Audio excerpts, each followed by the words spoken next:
we getting? I should probably tune before I start the stream, right? Are we getting comments on Discord? Oh, let me put the Discord link up. On Discord saying, where's Tom? I may have to take off. I'm in the middle of, wait, go up. Pin, there we go. I'm in the middle of some Apex. Everybody take a sip. I'm working for the composer on Apex, and so I may have to jump back on that. I'm keeping my eyes on my, oh, no, here we go, okay. Keeping my eyes on my text messages.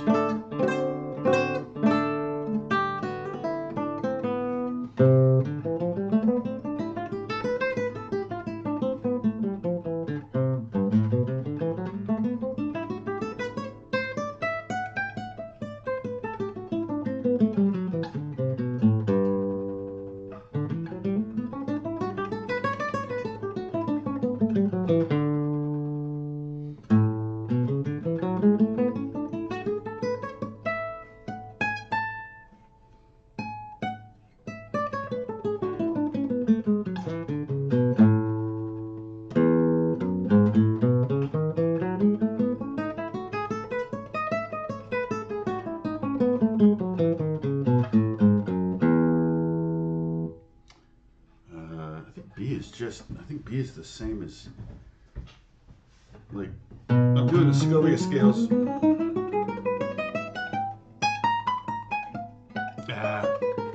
a long time.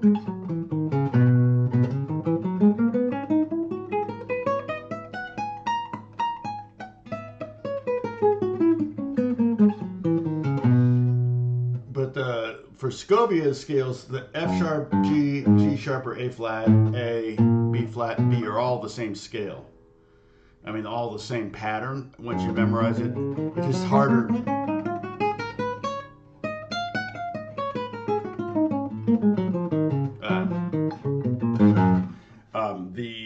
In B, the B is hard, B flat, because you got to go all the way up here. And the technique, not that you wanted to know, but the technique to play up high like that.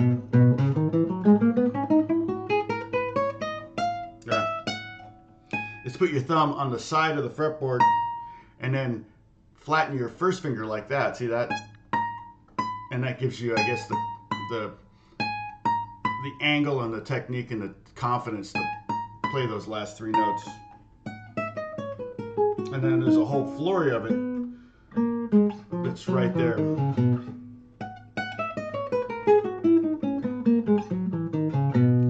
A would be like the same thing.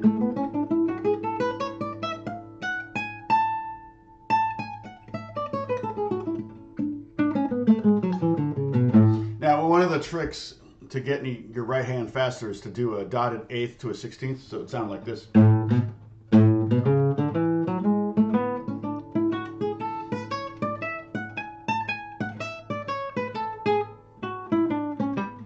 It's hard because sometimes you're doing that on the same string, sometimes you're going to the next string, coming down a string, you know, so it kind of, you gotta concentrate at first and then you get it down.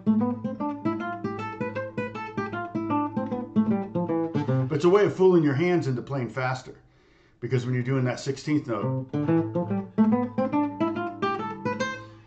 you're going faster. If you were to play it at that tempo the whole way, it might not be playable. And usually you go with a click, and staccato is also another way of increasing that speed. I'm not as fast. I would love to get faster on that, but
Holly's taking care of all the business.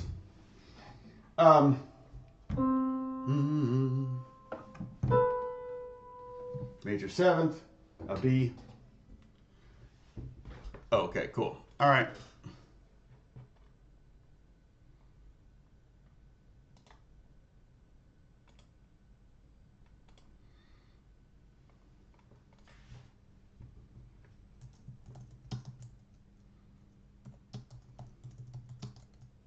Sorry, texting the composer. All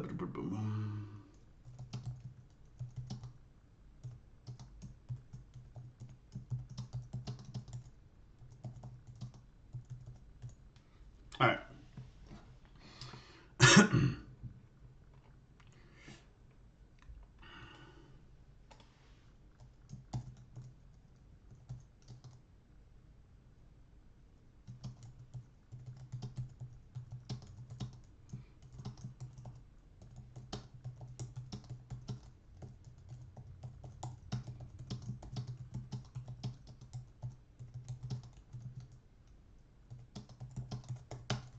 All right, sorry. Okay. Hey, Robin. Sam, hello. You can't say, well, as long as Michigan won, that's all you care. More ear training. Yeah, well, we're going to try it. Let's see. I can kind of quiz you guys a little bit, and we can kind of do some tests on just hearing minor chords and major chords. Because to my, it's like, as far as ear training goes, like I was watching Beato, and you could do that, like, here's C. All right, there's middle C. Okay, that's G. That's a fifth. So there's songs that you can do with all of these, intervals, I think. So that's just the ones in the major key. So we have a C major scales.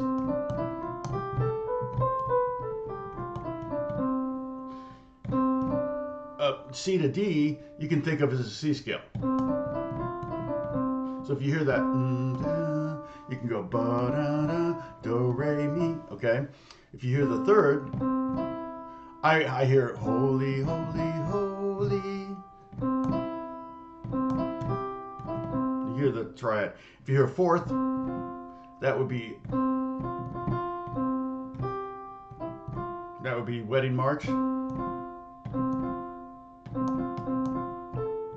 You could also hear what is that? That's a classical piece, and then fifth, I hear O from Wizard of Oz. That's how old I am. I'm not that old, but I didn't see it when it came out. 1939, is that right? 1939? Okay, and then the sixth is NBC. The seventh. Yeah, this major seventh. It just sounds kind of weird.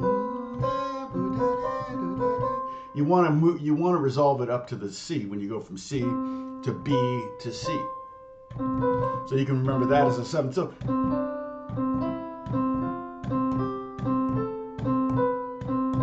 that's all of the intervals in the major scale, at least in an octave. You can start doing ninths, tenths, 11ths, 12ths.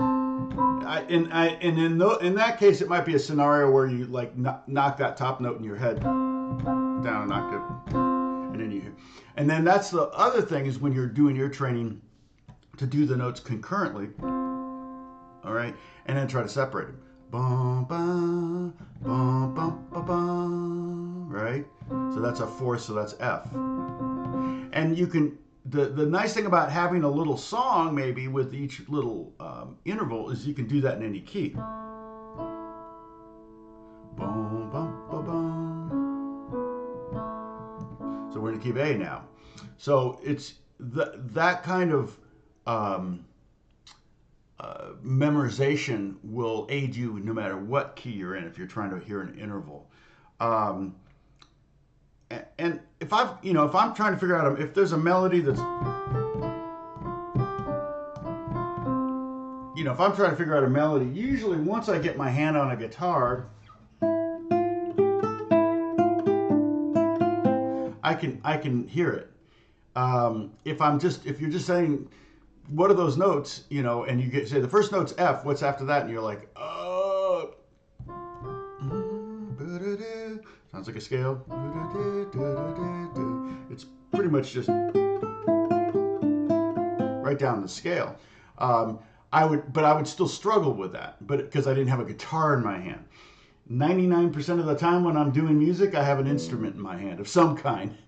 So I'm not sitting in a classroom. The classroom scenario that I always would get so stressed, and I wouldn't do what I was supposed to do. What all the kids that knew how to do dictation would do is they would listen to a whole phrase, memorize it, and then play it back like a tape recorder in their head.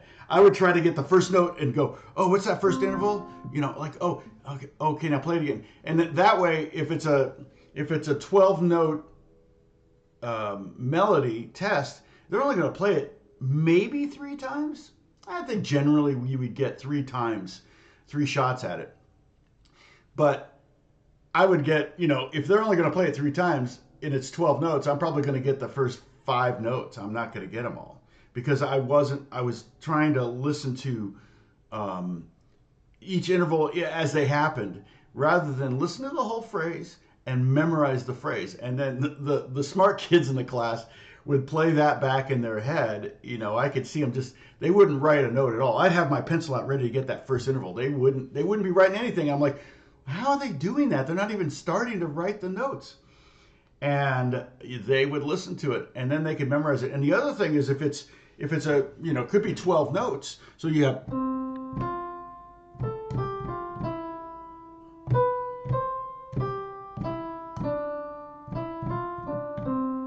okay. Well, there's also a rhythm in there, so you have to write the rhythms out as well. You can't just write a bunch of letter names. You got to write out the rhythm. So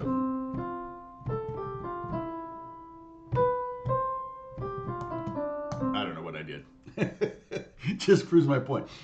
So one of those things where, my ear training, I don't generally think of myself as having a very good ear. Probably because of my experience in those classes, it kind of made me think, oh, those kids have good ears. I don't. I've got friends with perfect pitch, and they can hear something and they can play it right away. And I'm like, I had a stepsister who couldn't read music, had 0 training, and she could hear a song and play it. Like an Elton John song, she could play them. And I'm like, how do you do that? I never was able to do that. Even my son Alex can really hear a chord progression, and I think a lot of it is a byproduct of my lack of ear ability, at least my perceived ear ability, is from my ability to read music. And so, or, my ability to know theory and to know be able to rule out certain things. Yeah, you generally, Robin, what you want to do, again, it's one of those things where if I play a melody, you should, and I should write it out if I'm going to play it so that I play the same melody every time. Okay. And I can even do that, with MIDI. I can just play it out and then quantize it, and then that way we have the same melody. But Robin, generally what you're going to want to do is probably listen to the interval between each of the notes. But what you just said in relation to the root key, and in this case it's C. Rick Beato did a little video he just posted on Instagram the other day, and it was like, he played, here's C, okay, and that's an A, that's a D, that's a B, that's an F, that's a G. He was saying the names of the notes. Now, you can get to the point where you recognize those notes in relation to the root pretty quick. All you need is that first note. There's a C. And then if the next note is, so now you go, okay, what is that? If you're fast, you can hear that NBC thing, and you go, that's a fourth, and the fourth of C is A. So it's a series of calculations, right? But if I went like, would you relate those notes to C. Ba, ba. Okay, that's A. Ba, ba, ba. Oh, it's ba, ba. See, that's. Would you go back to C to find that third note? I don't know. And the other thing is that when we would do dictation, it wouldn't necessarily have the C wouldn't be the first note. They'd say, "Here's the C, and here's the melody."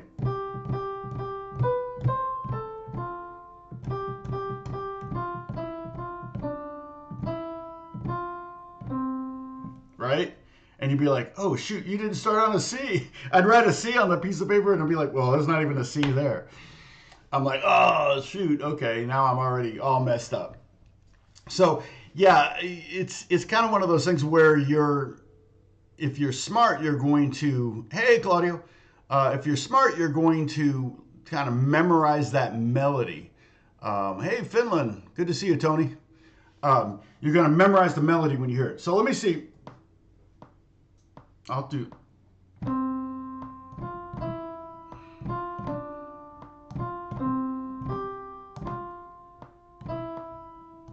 That's not good. Okay, I'm going to do a melody though. We're going to listen to it.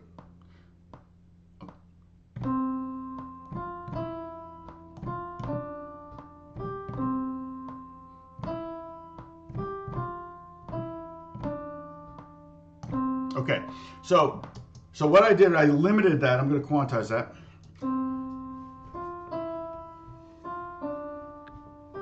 Now, okay, let me change that. Let me do it again.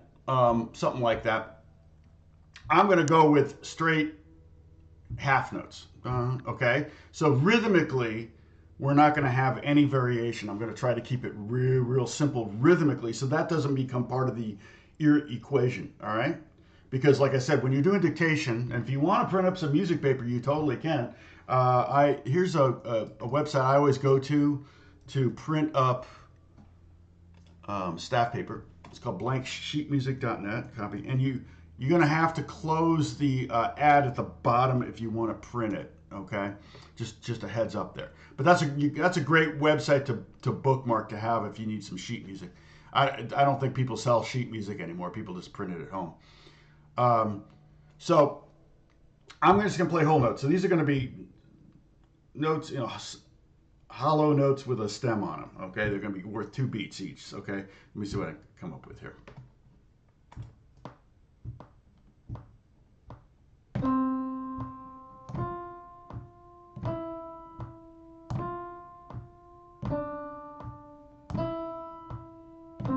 Okay, now do this again. Sorry.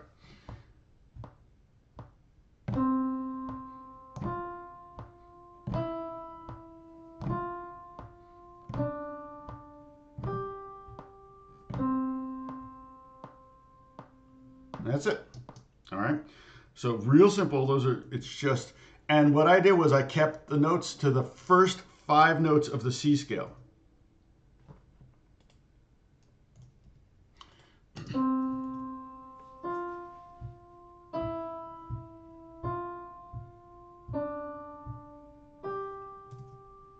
Can you all hear that?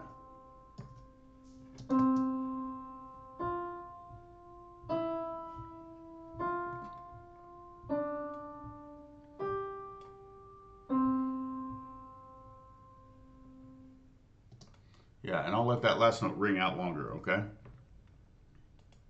So the last note will be like 2 bars. But you don't need to write, but anyway. Bum, bum. Okay, you hear that? Bum, bum. That's the wedding march, right? Bum, bum. So we know we're in the key of C. Okay, I can transpose this down a half step. Yeah, Amazon sells sheet music, but I haven't bought sheet music in years because I just print it up right on my printer. I'm talking about blank sheet music. So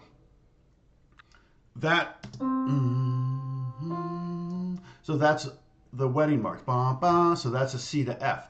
Now I could transpose this down a half step.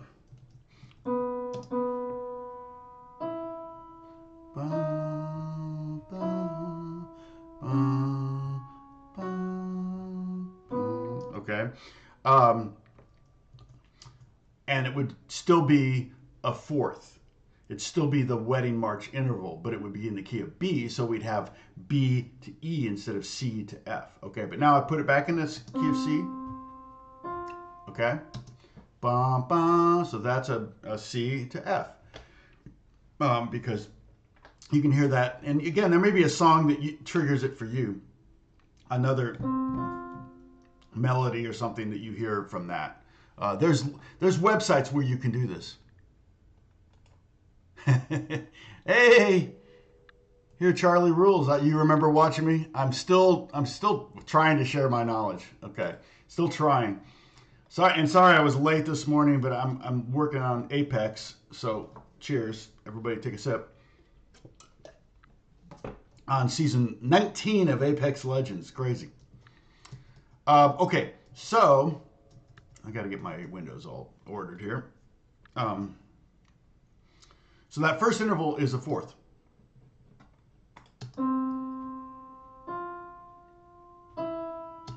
Hear that? That's a half step. So we went down, right? That's the first thing you want to notice is what interval, are you going up or down? And some people, believe me, some people can't hear that. Pretty much everybody here, because if they're playing guitar at all, they're not tone deaf. But some people couldn't hear that went up, that first interval. Okay, bum, bum, bum. Okay, well I didn't finish out the da, da, da, da, da. I didn't finish out the melody, and that's another thing is you could have two of the same notes in a row. Right now, everything here we're doing is it changes notes every two beats. Ba, ba. Okay, so that fourth note should sound familiar. It's the same as the second note. Ba, ba, ba, ba. Love me tender, right? That's another interval. Love me tender, love me.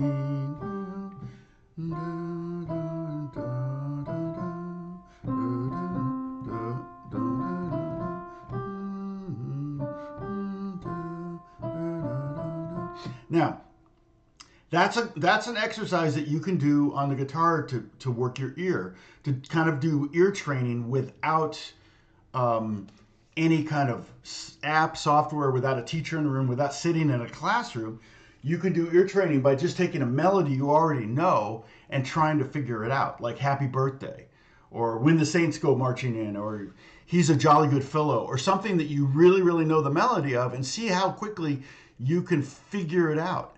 And your ear is like a muscle, I would say. I think the more you work it, the better it's going to get, the stronger it's going to get, the faster really is what you want. You want that speed of your ear to be faster.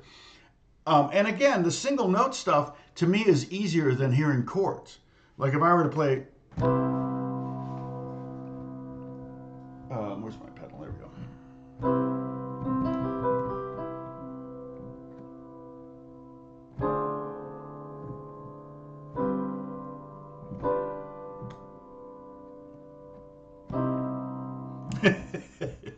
If I were to play that, you'd be like, what the heck is he playing?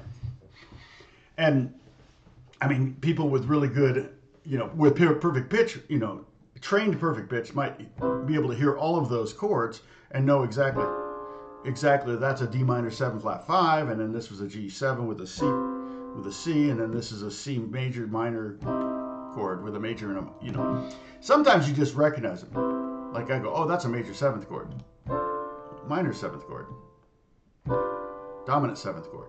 You can hear the different styles. You don't know, I don't maybe know what key I'm in, but I can go, oh, that's a major 7th chord. So this melody, if you listen to it, that third note is right just below the F. Well, in the key of C, the note right below F is E.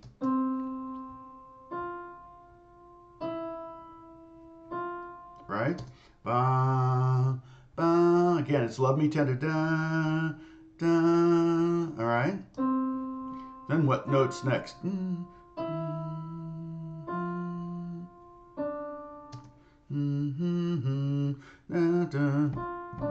What note is it? That. So that note there, it wants to kind of go down to the root, right? And it's right next to the root. So that, and it's below the E. You know it's below the E because you went C, F, E, F. You hear that. You hear that note and you hear, oh, it went from higher note to a lower note. And it's below the note you hit before that was a lower note. There's the E. So it's below the E, but it's above the C. Well, that only leaves the D note. It's kind of like math problems. I could give you a math problem, and we have 20 people here, and 20 people, you would all solve it in a different way, very potentially. And that's kind of the same thing with hearing intervals or hearing, using your ear training, things like that, writing out melodies, figuring out melodies. You might go, oh, I can hear that's a minor third from the F to the D. Or you might go, oh, in relation to the C, the root key, that's the second, So you might hear that, or you might go, oh, that's the note right below the E. So that's the D. It just depends.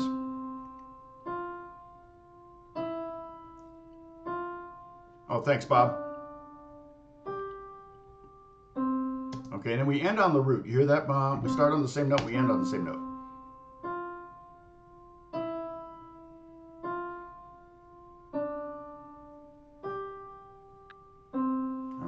Play it one more time. I want you to close your eyes and I want you to try to memorize this melody. Okay? All right, I'm going to show you on the guitar, and I just have my nylon out because I was doing some nylon stuff. But, or you could, here's the first note and here's the highest note. Here are all the notes in it. C, D, E, F, and G. So I limited it to the first 5 notes of the key of C, of a C scale. So everything you're hearing melodically there is one of those 5 notes. And 2 of those notes get played twice. All right? Okay, so close your eyes. Can everybody hear this okay? I'm going to turn it up just a skosh.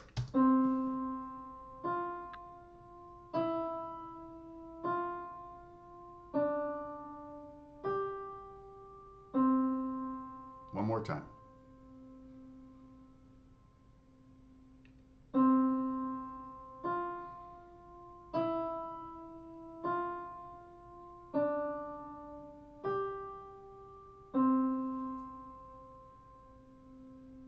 All right, now you can play it.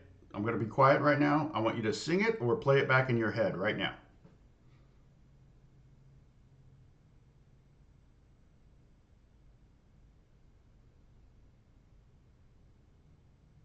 Somebody tuning in now thinks I'm praying.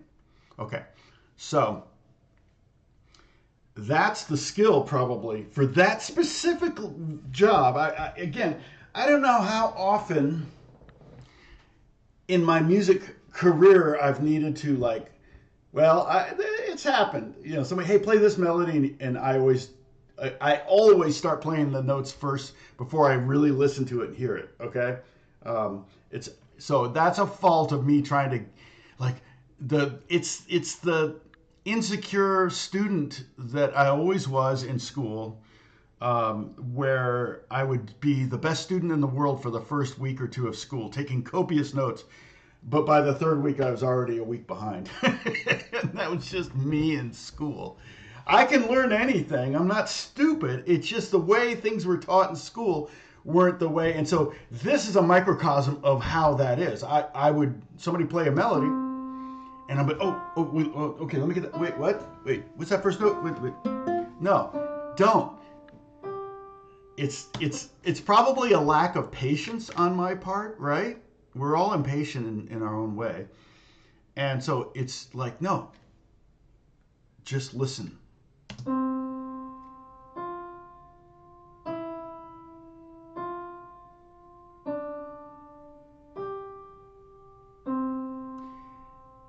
And then try to figure it out. Now you've got it in your head. It's like on a tape recorder in your head. You can play it back 1 billion times.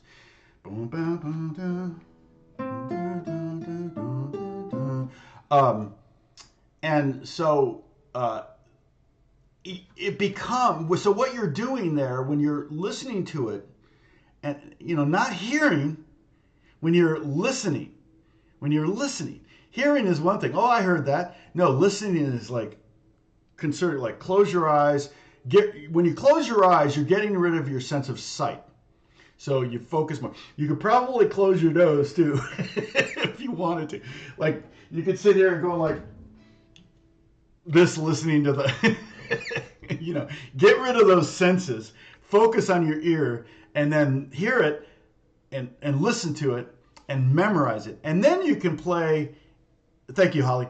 And then you can play it back all you need to write it out. Okay. How often do I need to? Yeah. Again, it happens. I'll get into a situation and say, hey, can you play this? And they play something and I'm like, wait, play it again? So, but I don't know if I'll ever unlearn that. That's more of a personality trait reaction to something rather than like, okay, I need to relearn how I listen to music. It's like, yeah, at 62 years old, at almost 50 years of professional music work, I'm probably not going to do too much to change how I do things. Okay. I think my name is Moose.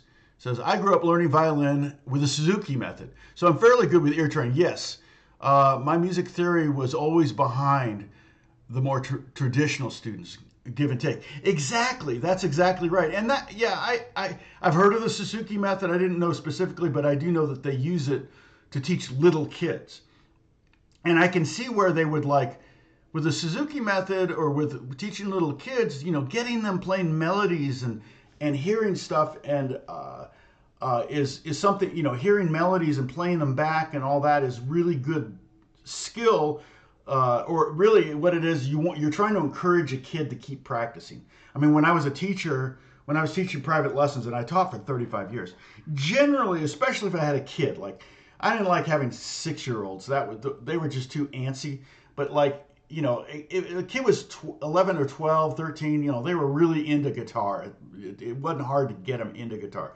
You show them like Smells Like Teen Spirit the first week, and they're like, oh man, I'm going to be a rock star. And so, but that was kind of the goal of getting them excited. And that's what the Suzuki method kind of, I think, partially did, was like, oh, the first lesson I can play a melody. Because I could play a melody maybe with 3 notes. So that's kind of what we're doing, is we're trying to get to the point where you're hearing it, you're listening to it, you're recording it in your head so you can play it back and figure it out. Now, essentially what's happening here is when you do that, okay, when you get this melody, now it seems so slow.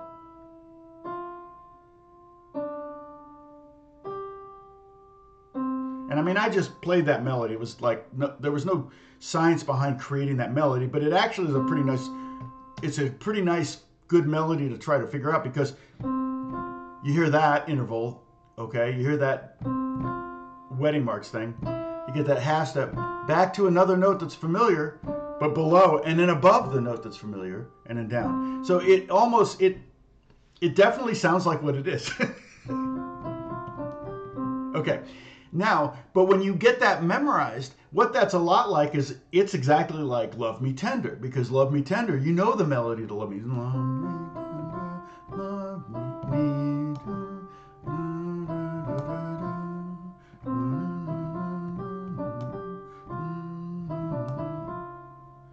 Now, was it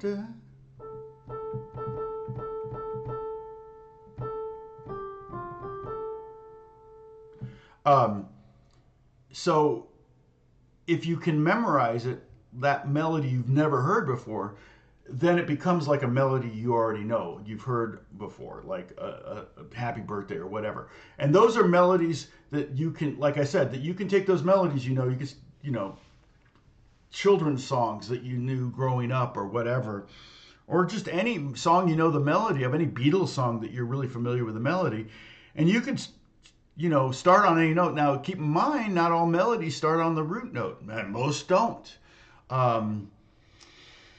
Probably when you if you were to analyze all pop melodies of the last 50 years, yeah, the root note probably represents 20% of the first notes of a song.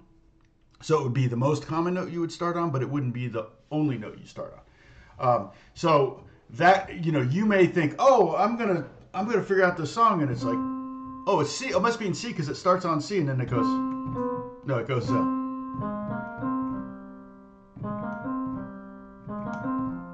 And you're like, well, okay, that's not the key of C. You make a mistake if you assume too much from the first note. Okay, that would be technically. I was technically in the key of A flat, I guess, or B E flat. It depends if there's a D flat or not. Here, Charlie Rule says, I'm not a trained musician, but my brain started picking up patterns by listening to songs in intervals. For example, a perfect fifth, wise men say. Wise men say. Oh, yeah. Yeah, exactly. For some reason, I hear oh from Wizard of Oz, like the evil monkeys, or what is it? Who does it? And it might not even be the right interval that they're singing, but that to me, I hear fifth. Now, let me play this melody again. Okay, now those are individual notes. I could play that same exact thing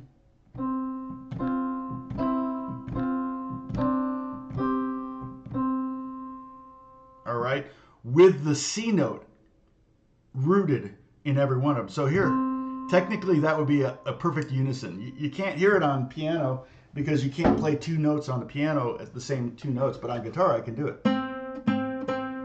You might not be able to separate those two notes as two. If I went,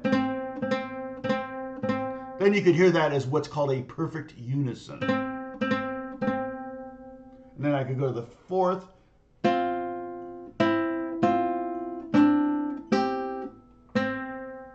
All right. So now, when I play that melody and with the C note rooted, now we have intervals that we can talk about interval training. All right, so there's so many different ways that when you study, and again, those apps are really cool because the apps will start out going like this. What's that interval? And you go, oh, that's a fourth.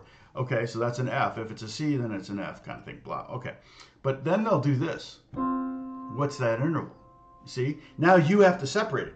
Well, you don't have to separate it. You can still just hear it for what it is. Like, you might hear this one and know immediately what it is.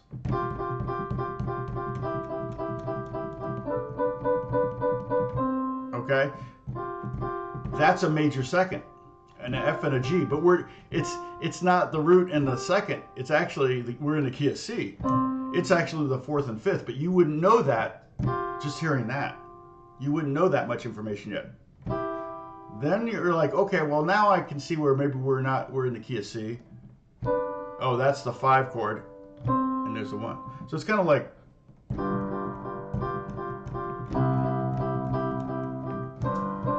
oops. So we're kind of going back and forth between the 5 chord to the 1 chord to the 5 chord to the 1 chord. And I might hear that better than I hear the actual intervals. All right? Yes, Bob, exactly. When I first learned guitar, and when I learned guitar in the 60s, it was just music and no tab. Tab kind of came along in the 70s, but it was kind of early. It was really started to get heavily used in the 80s. For an octave somewhere over the rainbow. Right, that's exactly.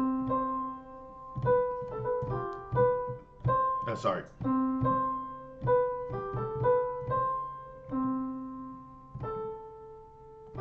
Yeah.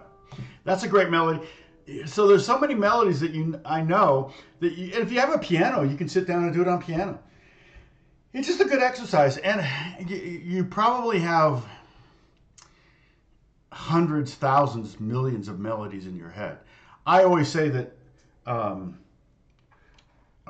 that part of the goal when you're playing is to, connect your brain to your hands. So it's not your you're not going, oh, okay, I'm going to play in the key of C. You're actually hearing not lines in over that chord progression.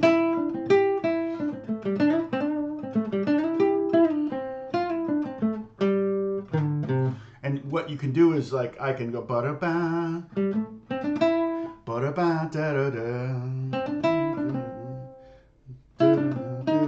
whatever. You start to hear melodies in your head, and you can translate them to guitar. I do it without thinking about it too much. You know, I know what something's going to sound like before I play it. Okay.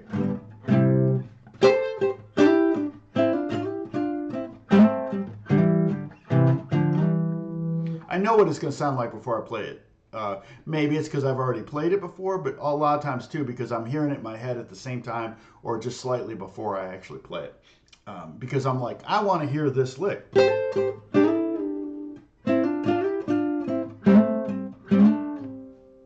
I want to hear that lick over the C chord. So I play it. But one of the ways you can get to that point is to start.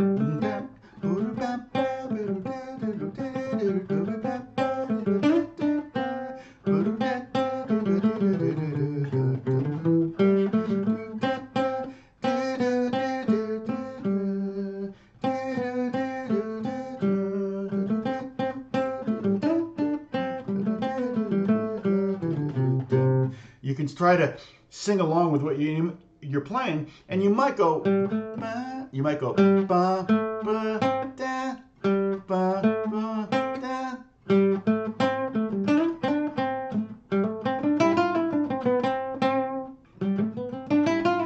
You might, start out mocking what you're playing, or an echo, being a mockingbird to what you're playing. It's kind of high. Let's do low. My vocal range is very limited. But you know, I could do the fake George Benson.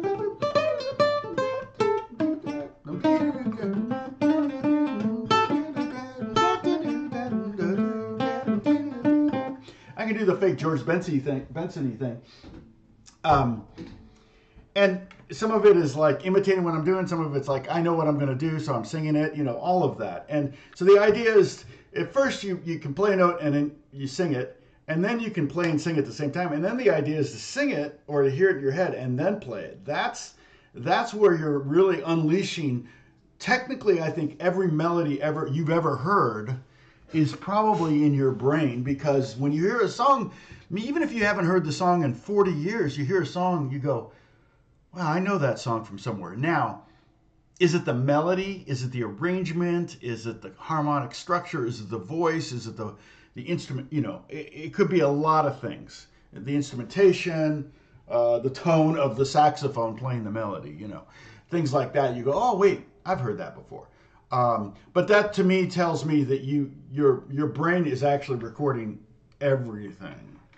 Another reason why I don't think that AI will ever catch up. I mean, you can program every song into AI, and that's very likely because you've got computers that are that big.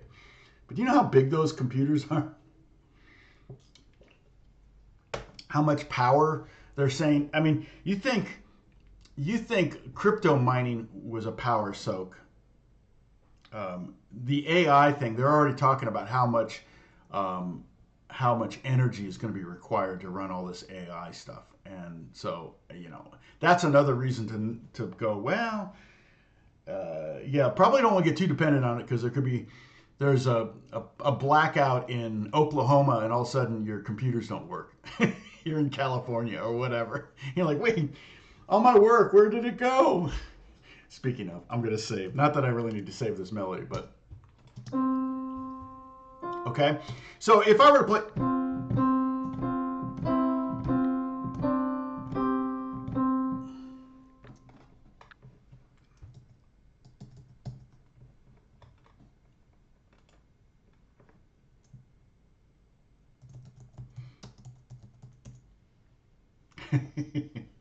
sorry, I'm texting Stephen Barton. All right, let's see. Holly says, I often laugh to know that sometimes I don't remember what I had for lunch yesterday, but I remember the lyrics. Oh, 100%. That's so freaking true. And I wonder what the separation is there. So let's think about this. Lunch is sustenance, right? It's something you have to do. It's like breathing. I don't remember every breath I've ever taken. I don't remember every nap. Well, I don't take naps, but every time I've gone to bed and slept, you don't remember that. But yeah, artwork that you've seen, people you've met. Here's something that I know. Well, there's a couple things about celebrities. All right. Um, and I've talked about this before. I saw Justin Bieber the other night. Oh, we got to talk about that too, because the Bieber Swift song leaked that I've talked about in the past. So you can hear it finally, but I can't. I don't want to play it over my thing because they'll take down the video because they're really being pretty aggressive about it. But I'll tell you about it in a second. But I ran into Justin at a show on Wednesday night at the Troubadour. I went to the Troubadour Wednesday night, which is the first place in the U.S. that Elton John ever played at back in the 70s. If you watch that Eagles documentary, you'll know that the Eagles were the house band basically for the Troubadour. I think Lee Sklar was in that band too, and Linda Ronstadt, she would go there and sing, and she kind of got her start at the Troubadour. I mean, so many artists, I think Joni Mitchell, got their start at the Troubadour. And it's a great venue. It's a very small venue. I think I looked at the seating capacity, and it said 260. And there is no seating, except in the balcony there was, where I was, but that was all roped off for ours. But I was up in the balcony because I just like the view up there, and I don't want to be among the crowd, and I'm not 6'8", so I can't really see much from down on because it's just standing. You're standing the whole time. But I went to see an artist that I know. I've never really worked with him. I have sent him some song ideas. We email each other. His name is Sam Tompkins. He's a young British singer-songwriter. And he's friends with Justin. So I thought, oh, maybe Justin will show up. And sure enough, he did. And it was funny because he and Haley were ushered right past me, and they had hats on, and they were looking down, and the security guards came in, and and there were people that went, wait, what happened? And I knew it was Justin and Haley, but they didn't see me standing right there. I mean, they literally almost bumped right into me, and because I'm standing right at the top of this staircase that goes around to this private balcony thing, and so I'm like, oh, they're here. And so Sam is doing his set, and about 3 songs in, Justin comes out by himself and just starts walking. He walks right past me, and I say, hey, buddy. And he didn't, it registered, but he didn't stop because he was like trying not to make eye contact with anybody. He didn't want anybody to recognize him, but I totally knew it was him. And he was going over to see Harv, the friend of mine that is his MD, and they had a different balcony seat, and they were going to go over there.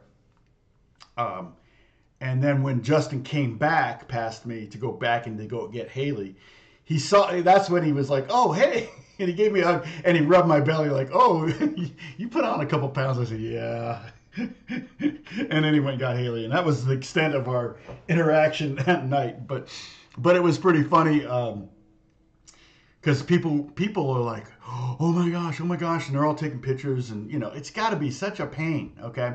Well, so I'll remember that interaction probably for the rest of my life because it's Justin frickin' Bieber, right? But he probably doesn't even remember that now.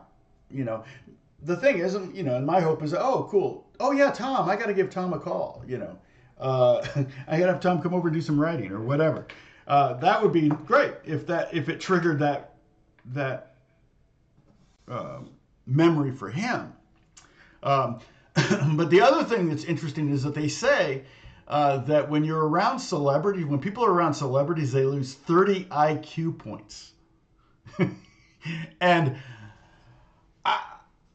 I'm not around celebrities very often, but I think part of it is the shock and the surprise. You kind of are like, you're like, oh man, why didn't I say this or that or this or that? And so I think some of it's that, and you're not actually losing IQ points, or maybe you are, but you're just like, for a second, you're like, wait, what? Oh my gosh, you know who that is? Oh, we have a mutual friend, but I forgot to mention that person, or whatever. So, yeah, I got that Bieber belly rub.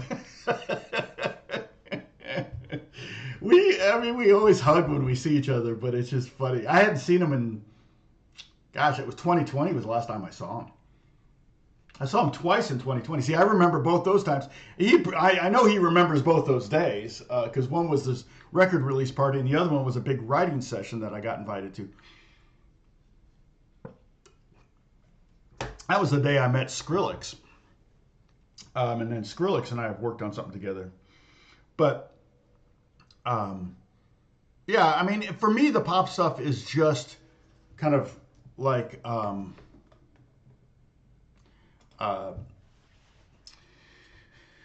is kind of icing on the cake. I don't really make a lot of money from it because I've never written a hit. If I wrote, and probably maybe a good thing. If I had a hit, I'd probably be trying to chase that for the rest of my life, and then I'd be spending money building studios and doing all sorts of crazy stuff.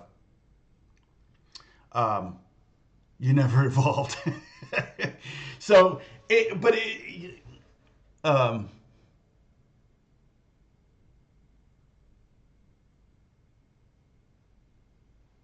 yeah, Robin, that is interesting. The thing is, music is insanely powerful. Music in particular. There's so many ways to demonstrate this. You can go on YouTube and you can find videos of movies with and without their music, and the impact is huge. The difference of impact of the scene.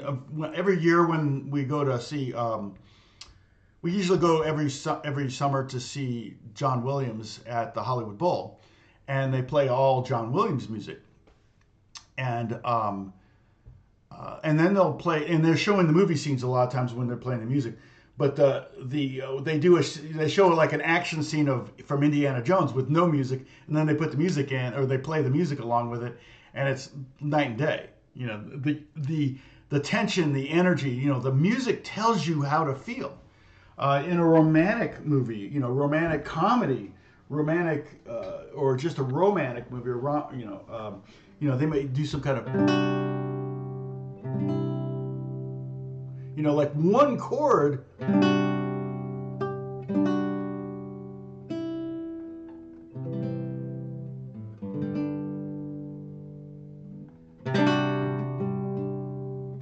Right? You can create so much tension. I can create a lot of tension with. Or like when the flamenco stuff I was playing before, this chord. Mysterious, right? I think of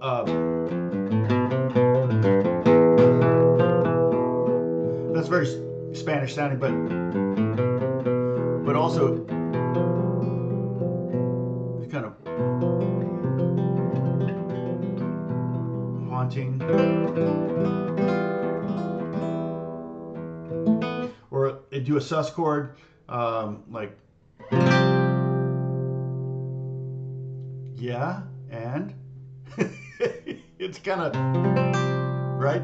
And so harmony can do that. I put that sharp 11 in any chord,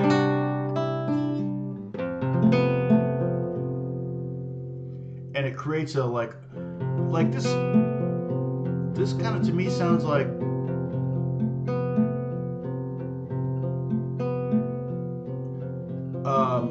I mean, they'll use even arpeggios to signify things, but this seems like a maudlin kind of, I'm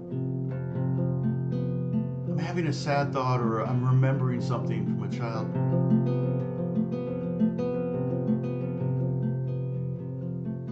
Oh, Charlie had a question. Sorry, I missed that. Question: is it hard to write a hit, or is it hard to sell a hit to a top art?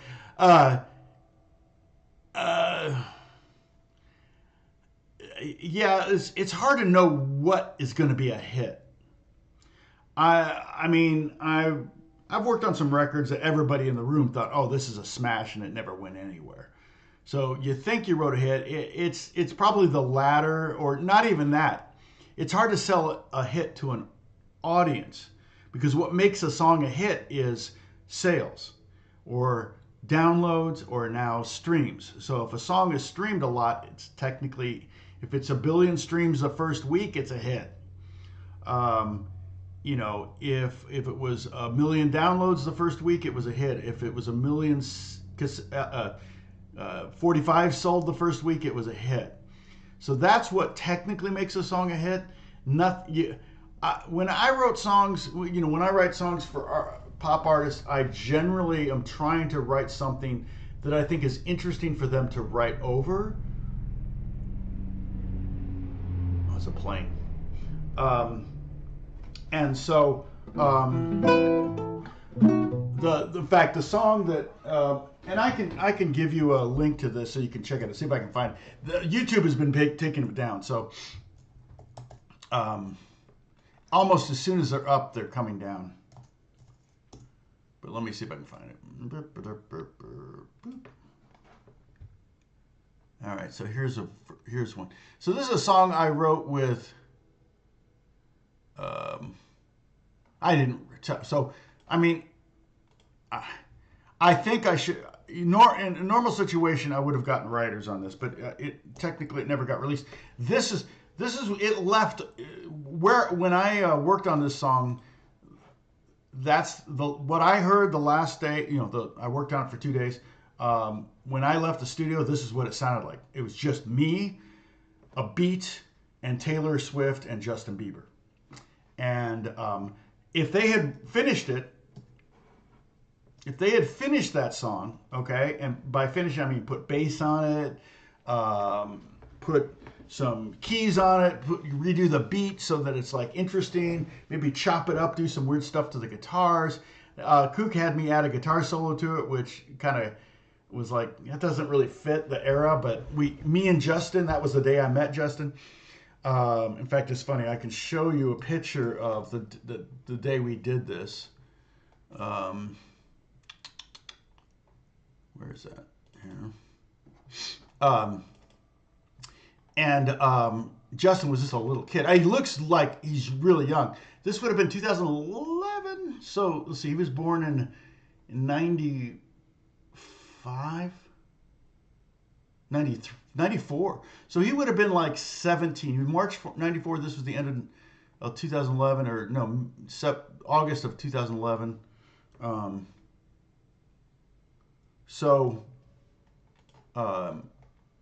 on. Where's everything? Here we go.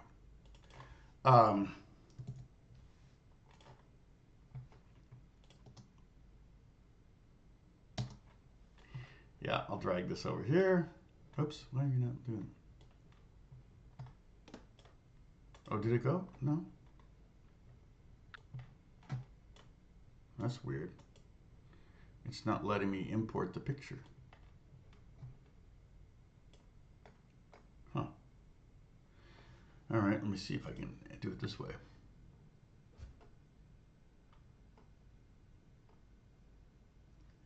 Add image. Oh, yeah.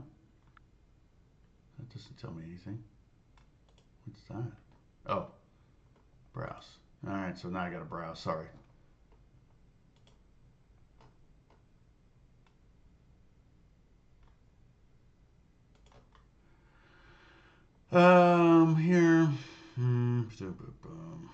Here. Here. I gotta look at it this way. Is this one? Yeah, I think it's you'll crack up how how young he is and how long my hair is. So this was the day I worked on the second day I worked on the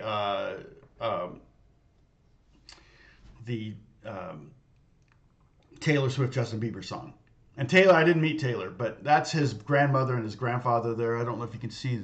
Yeah, and Kook's not, well, Kook's back is over here on the left, but that's me with long hair and the G&L that you see every week. And that's Justin, and that was the day we met.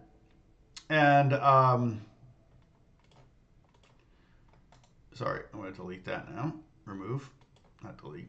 Okay, so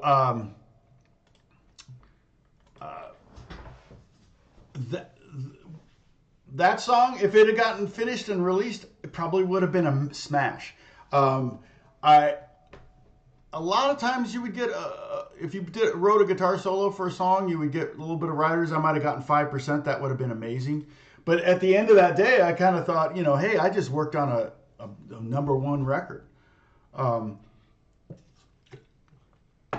In fact, I even took the guitar strings off of the guitar I used. I think it was my Martin, the one back there, the acoustic guitar I used on that song, and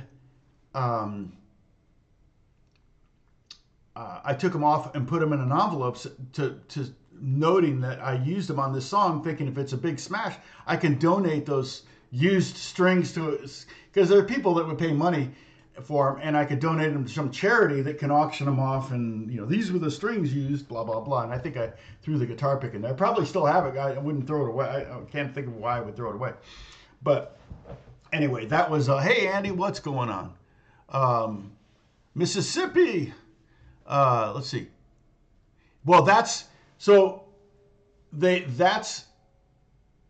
day so that picture was taken the day after Justin punked Taylor. So the premise of the punked is pretty freaking hilarious. They went to great extremes, and Taylor, bless her heart, she was pretty cool as a cucumber in some ways, but she was also very upset. And I've talked about this before, but they punked Taylor. They brought back on MTV the show Punked, and they wanted Justin to do the first prank because he was, huge at the time, still huge. So he punked Taylor Swift, and but the premise was, hey, Taylor, come out to my Malibu house, which he didn't have a Malibu house, but they rented a house in Malibu on the beach, and come out and we'll write a song. Well, in the prank on the MTV thing, you see Josh setting up the studio. Well, then they did the prank. She shows up with her baby Taylor, I think.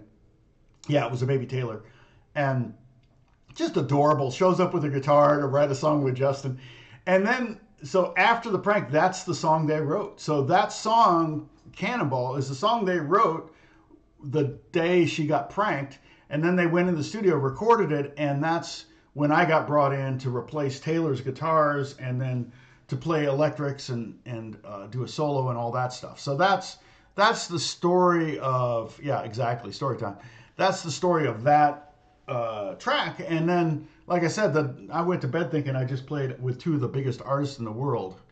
And for a minute, because I thought the song was going to come out, I had Taylor Swift on my, website saying, oh, I worked with Taylor Swift, I worked with Justin Bieber. And then I took that off. People will say, oh, you worked with Taylor Swift. I said, well, no, not really, because the song never came out. If the song came out, like I said, it heavily featured me. And Taylor, their voices sound great together. They sound like brother and sister. Justin is a really good singer, and he knows how to blend. Taylor's a good singer too, but she kind of does her thing. And Justin's really good at changing his voice to fit whatever he's doing. And I think when you listen to the two of them sing together, it sounds great. I thought, my brain, I hadn't heard the song in 10 years. I didn't leak it. I don't know who leaked it, but not many people had that. Justin had it, Taylor had it, Josh had it, Kook had it, probably Scooter Braun had it. Maybe he leaked it. I don't know who leaked it. But there weren't any other producers on it. A lot of times things get leaked by upset producers of songs that, Justin sang on, but they never released it. I'm not going to make any money on this because if you don't release it, I don't get paid. So, yes. And that's his grandpa back there in the back of that photo.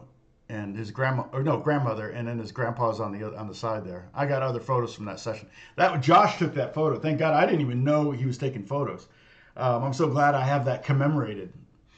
And I remember that day. I don't know if Justin remembers it, but the thing it was Justin was staring at my hands. You can see, well, you can't see in that photo, but in other photos, he's just staring at my hands. And I joked with him, and he didn't know I was joking, because here I am, like, at the time in 2011, I had just turned 50. My dad had just passed away. I just turned 50, and I'm in the studio with Justin Bieber working on a Taylor Swift song. I'm like, wow, okay, finally. I wish my dad could see this, but he knew that I was working with Justin, so that was good. But he was staring at me, and I was joking, but he didn't know I was joking. I said, "Oh man, you're making me nervous." And his mom was sitting right there, and she laughed. And the kid, God bless Justin, he got behind me so he wouldn't make me nervous. And I'm like, I felt bad afterwards. I told Kook, I said, "Tell Justin I was joking." So yeah, my name is Simon, or no, Moose. When you are brought in to replace guitar, do you try to replicate the original exactly, but clean it up, or do you experiment and make it changes as you go? Okay, so, hey, Flatpick Apprentice, are you kidding? How you doing, man? Good to see you. I recommend you all the time. Flatpick Apprentice, you guys got to go check out his videos. He's got great jam track videos. I mean, my stupid jam track has tons of views. I don't know why, but his are actually really good. So, but you don't have a check next to your name.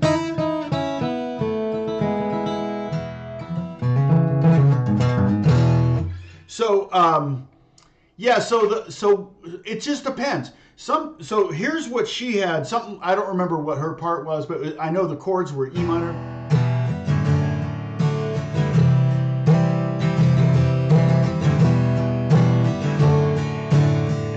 Probably wasn't even that groovy or that tight or whatever.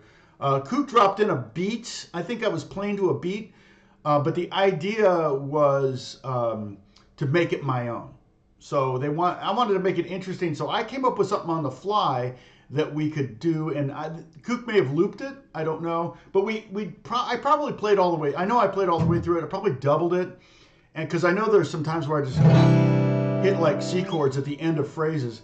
But it's just E minor, D over F sharp, and C. And what I did on it to make it cool was I played E minor like that. Because I just thought that was cool. And then I played D over F sharp like that. So I played 2nd fret, 5th fret, and 4th fret. Because I thought that was kind of a cool sound. And to be honest, I don't think at that point in my life I'd ever played E minor like this or D over F sharp like this. But I was looking for something that would be different, that no one's, if I haven't done it, probably nobody's done it, kind of thing, you know? And then I went to this, and I really, I said this is C2 to C5 to C major 7 with a hammer on.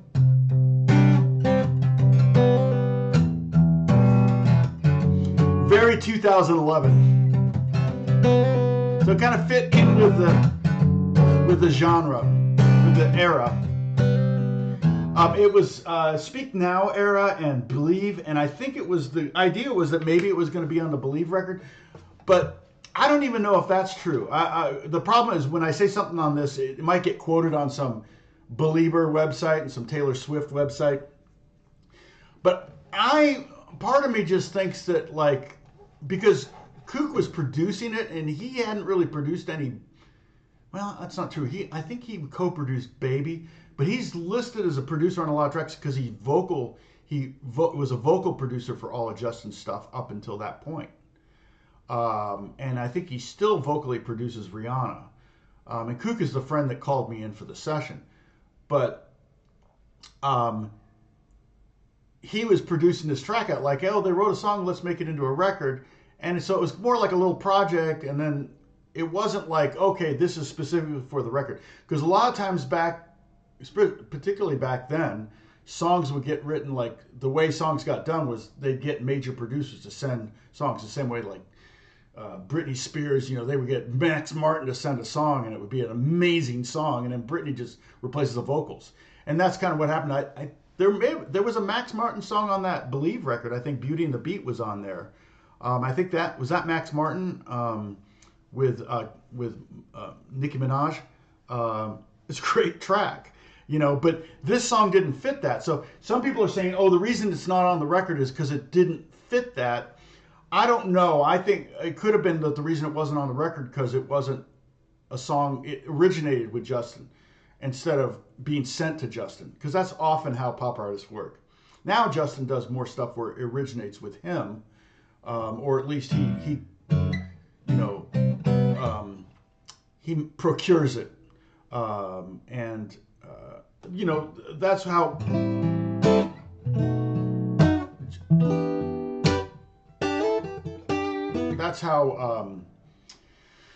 ETA happened. The team asked me for some guitar hooks, and that was one of the hooks of many that I sent them. So, do I teach the original artists how to play their songs? I have done that with Camila Cabello. I did a video lesson for her of something.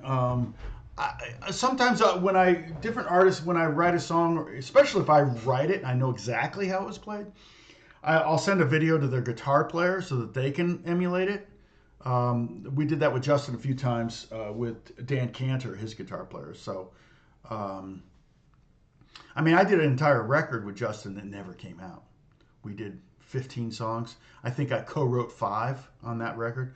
And that whole record never came out. We finished it. It was a done record with Cody Simpson. And they were just buddies, and Cody was touring with them. And the label was like, yeah, but Cody's not big. Why are we, I don't even think Cody was signed to Universal. So Universal was kind of like, why are we going to do this giant favor for Sony? Is probably what it came down to. So, but yeah, if you enter Swift Bieber Cannonball, you'll probably be able to find it, especially if you go to Twitter. If you enter Swift Bieber Cannonball, you'll find places where people have uploaded it to file management places or Google what's that called? Google Drive. Until they take those down. But some of those things are going to be like in Russia or whatever, so they're not going to be able to take them down. So that song's, once those cats are out of the bag, there's no way to get them back in, right? Thanks to the internet. So, but yeah, so I've never officially taught Justin anything, but I've sat down with him with guitars and we've worked on things together, and I've showed him things and stuff. I remember the first time I showed him something, I showed him a trick to do on the guitar to freak out his guitar player. Like, wait, what was that? So, I'm more likely going to work with actors. Like, I haven't taught privately in a while. Since I was 50 is when I stopped teaching. I taught from the age of 15 to the age of 50, private lessons. Yeah, Believe sounded, but it's songs with guitars, dance tracks, pop. Yep. Yeah, I think that's a TikTok effect. Music is also so splintered. It's like Alex went to see a band called Slow Dive. My sister flew in from Boston, and my son and my sister went to see a band called Slow Dive. Never heard of them. And like late 80s, early 90s kind of shoegaze, gothy rock kind of thing. And Alex had heard of them. It's so funny. My son Alex knew who they were, but I had no idea. But part of the thing is I don't listen to a lot of music. I'm doing it all day long. And so when I'm not doing music, I don't really listen to a lot of music. People are always like, oh, you must have music all the time in your house. And I'm like, no. In fact, Chuck Norris came up to me one time and said that. The Chuck Norris. I was leading worship at my church back in like 2002, and I was just finished. I'm packing up, and Chuck Norris comes up to me and he goes, "Hey Tom, I wanted to say how much I really enjoy you leading worship. Your house must be filled with music." And I just said, "Oh yeah, and then he roundhoused me. It was funny. That's one of those times where my brain went down 30 IQ points, because I was like, you're Chuck Norris. And the funny thing is, I've said this before, like people like Justin, Chuck Norris is one of those people. Bill Murray does this all the time, but people like that, They can give you a memory for the rest of your life. They have that superpower that you and I don't have. You know, I could show up and I could say hi to show up at a party and do their dishes and leave, and they'll be like, who is that weird guy that came and did our dishes at our party? And then Bill Murray does it. People are like, can you believe Bill Murray? You know, it'll be a story you'll tell for the rest of your lives. And he knows that, and he does that. Justin, he doesn't really do that intentionally. Most celebrities just don't want to. Yeah, Chuck Norris. Yep. Yeah, he's cool. He was a really nice guy, but I literally talked to him for 40 seconds. So, and I didn't even know he went to my church. So I never saw him again after that. But that doesn't mean he wasn't sitting back there with his wife. But yeah, everybody says he's a super nice guy. So I know people who worked with him. I knew his stunt double. He dated a friend of mine, and they came over to our house a few times for dinner. And he kind of looked a lot like Chuck Norris. And I mean, this guy was strong, and he could do it was interesting here actually talking to a stuntman. You know, you don't get to meet many stuntmen. I hear Keanu is actually kind of is that way too. He loves to kind of make memories for people. So hey Bruce, what's going on? You're on the road. Let's see. Yeah, and I mean, people have been accused of the short attention span. Yeah, it's true. I think songs are getting to, well, you know, somebody did a study like the the average intro before lyrics came in the 80s was like 40 seconds. Now, in my opinion, that's a little long. And that allowed DJs to talk over the songs, which always made it hard to, like, if you wanted to record a song off the radio, it was like, dang it, DJ, you want to learn an intro? Like, think about Stairway to Heaven, you know? It's like you want to learn an intro song and a DJ's talking over it.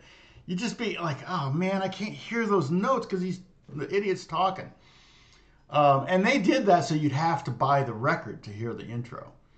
And then they also just wanted to, whatever they were selling, they wanted to keep selling. That's radio. I think the average intro before lyrics come in is something like 3 seconds now. And so that's somewhat been attributed to people's short attention span. Like if you had a 40-second intro today, people probably wouldn't listen to the rest of the song.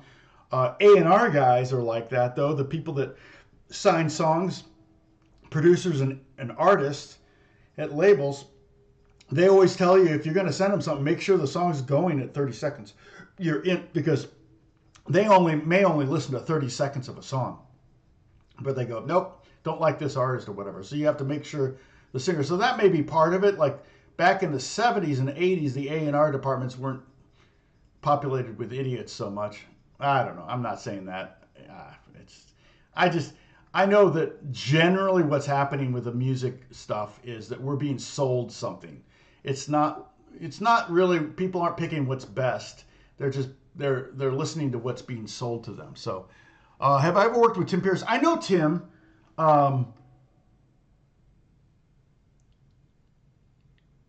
Oh, interesting. Yeah. I know Tim. He knows me. I saw him at NAMM show. It's so funny because I went up to Tim at the NAMM show. I said, hey, Tim, Tom Strahle. And he said, I know who you are, Tom. And I went, oh, you do? So we'd met before, but I never assume anyone knows who I am. You know, I'm like, hey, Tom Strahle. You know, it's always good to get your name out there. Yeah, I don't mind a long intro song. Lately all I listen to is classical music, so it's just the intro. No, it's like, I mean, actually, the intro to Beethoven's Fifth Symphony is 0 seconds. Bum, bum, bum, bum. That's it. It jumps right into the melody. So you can't say we have a short attention span when Beethoven writes a bum, bum, bum, bum. So it's a major third. See, that's how bad my ear is. I should have known that right away. I think if I had a guitar in my hand, I would have done it right, but on piano. Um, but yeah, Beethoven, that's a two-note melody, because back in the 1800s, people had a short attention span, so you had to get their attention.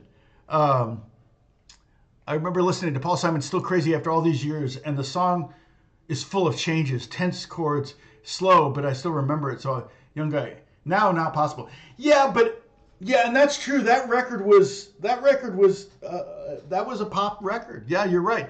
You listen to pop music from the 70s, like the top 10 hits of the 70s, and compare it to today. Yeah, Beato does this, and he makes great comments about it. And part of it, too, remember, in the 70s, that was all the baby boomers coming of age, right, in the 60s and 70s. So the sheer numbers of people, it was a lot more people. And so the kids now, the songs that get popular oftentimes are TikTok related. And TikToks used to be, 30 seconds, 15 seconds, I think. I think it was 15 seconds originally. So, if you had a song in your video, it had to be quick. It had to get to the point. And you can cut a snippet out of a song to use in a video. You can do that. But it's that kind of thing. That argument that kids don't have a good attention span goes all the way back to Sesame Street. They said, Sesame Street moves too fast. And so they actually literally changed how Sesame Street was done because they made it more elongated and they were more patient rather than like, right? There's a video coming out. John Myers did a video, came here and shot a video, so that's coming out. And he says, "I'm sorry, I'm tying you into the Bieber thing." I'm like, that's all right. It happens. Yeah. Yeah, and they have a countdown clock, Wendy. The DJs would have a countdown. So if it was a 30-second intro, they would have a clock saying 5, 4, 3, 2, 1, and they would all end right when when Jimmy Page would start singing. Or not Jimmy Page. When Robert Plant, there's a lady is sure all that glitters is gold. They wouldn't talk over the vocals. So 162 minute song, 10 minutes.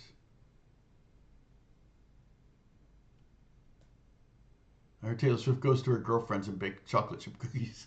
Probably. All girls do that, right? 60s, yeah. So, well, that's true. 60s songs were 2 minutes long. But none of the Beatles' early songs were over 3 minutes. They said if it's a 3-minute song, you're not going to, So I don't really, pop has always been kind of that. Actual pronunciation different in German, though. We don't learn surname rhymed with Ace Frehley. Oh, Frehley. No, Strahle.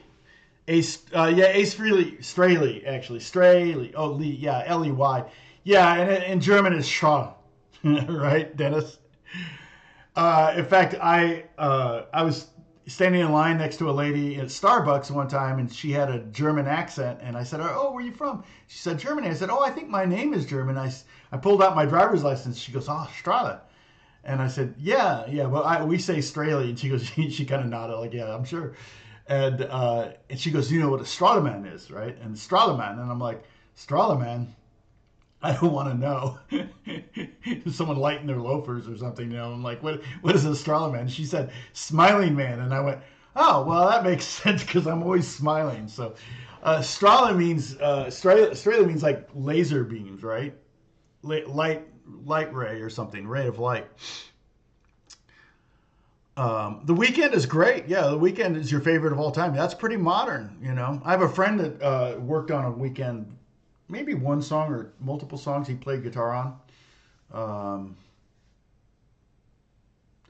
The modern songs oftentimes, and it's changing. Oftentimes, like when I'll just use the nylon. Back when I wrote Home to Mama, it was just that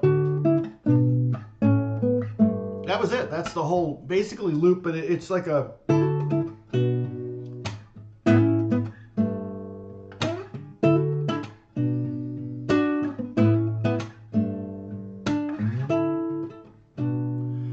I did kind of.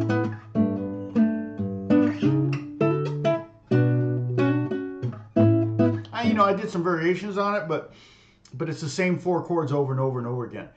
And there was a period of time, like from 2010 or maybe even before, like 2005 and to 2020 or so, and it's still that way, but where like hip hop is almost that way, where they would write over that simple of a progression.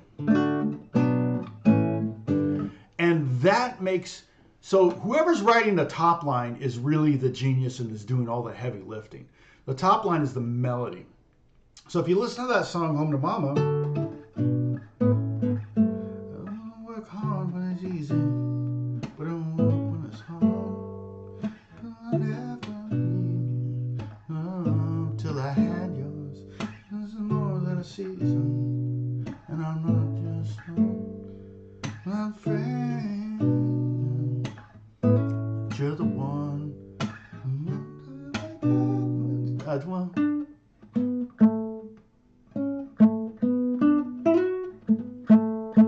But Sam Hook, who wrote the top line on that, comes up with like 4 really good melodies over that really simple chord progression. Because you have to have a verse, you have to have like a pre-chorus, you have to have a chorus, and you have to have a chorus, post-chorus hook or a bridge. I always use the song Mad by, who is that? It'll probably come up because I pull it up all the time. But I think he's a really good pop songwriter.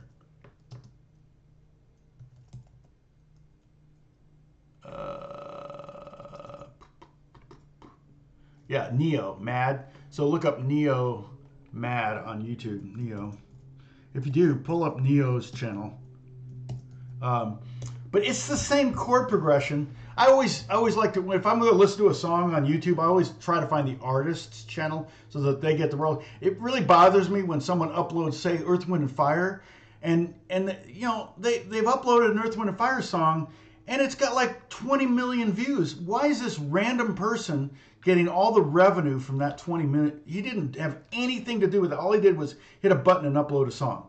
I don't know why those don't get taken down, but you can almost always find the artist, if they're a pretty big artist, and go to their site, and then they're getting the money, the songwriters are getting the money, even the musicians are getting the money.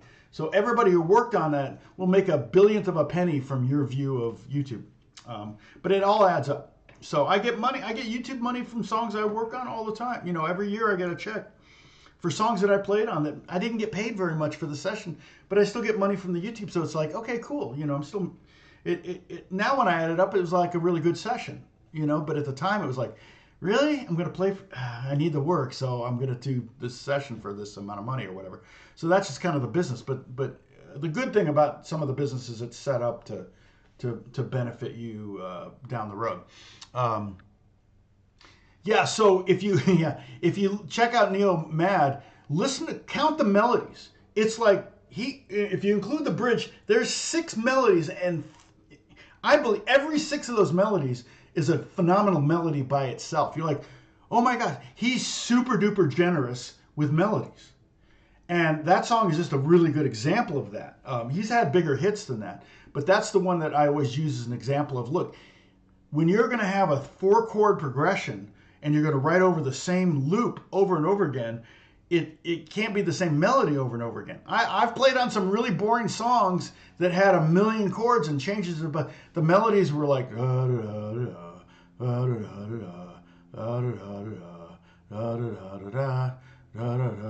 it's like, okay, but the chords are interesting, and maybe the arrangement's interesting, but the melody's boring and it's not going to go anywhere. Nobody's going to want to listen to it. So, songs have to be hits, to get a lot of spins on streaming. They've got to offer something, and so that's one of the things. So, Beam, yep. Yeah, I appreciate that. I try to keep my internet. As soon as I turn off the camera, I'm like, rah, rah, rah, rah. No, I should. As soon as I try to keep my my entire Twitter, Instagram, Facebook, all of that. I try to keep everything positive.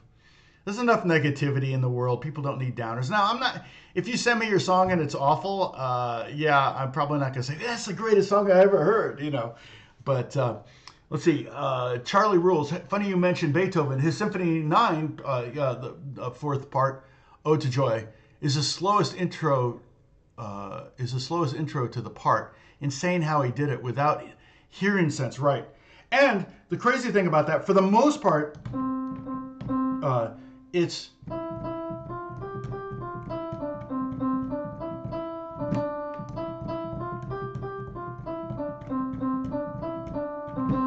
just the first 5 notes of a scale. I don't know if it's in the key of C.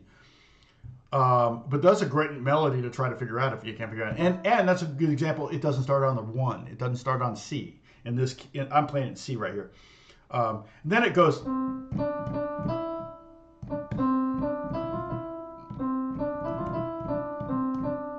It finally leaves that. I don't want to call it a tetrachord because a tetrachord would be just the first 4 notes. It's actually the tetrachord plus 1. C, D, E, F, G, or 1, 2, 3, 4, 5. But that's a great example of a freaking brilliant melody using a very simple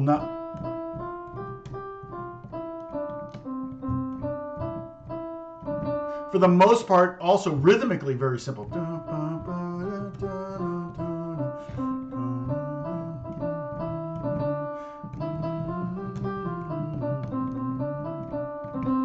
I mean, super duper simple.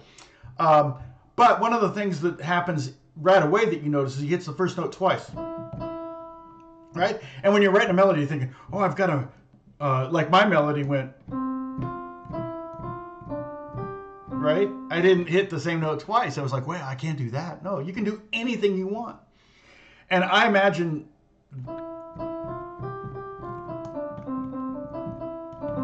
what's interesting is the other day, this weekend at church, we were doing a hymn that I didn't know very well. And so I had my guitar off, and when the violinist was playing the melody, I was playing the melody on the guitar but couldn't hear myself. But I could tell I was on the right notes. So I was hearing the notes I was playing without hearing them. And then because he played it one time through, and then I had to play it one time through. And then I got to it, and I went, boom, I pretty much got it right. There was a couple notes where I was like, I kind of goosed it. But quick question from the chat. Oh, does anyone have a guitar interface to connect to PC, and which do you have recommend? Yeah, that's a good question. I have the RME. It's about $1,000. It's a little more expensive. The M box is probably the cheapest, and you can probably get them. Find one used for $50. You might even be able to find an M box at a thrift store. They've been around for so long. So, yeah, you can. Yeah, 2 chords. Horse with No Name is basically 2 chords, right?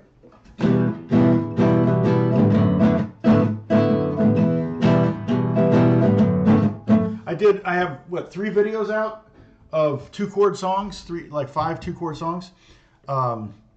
Is Apprentice with us still? The Apollo interface, yeah, it works very well.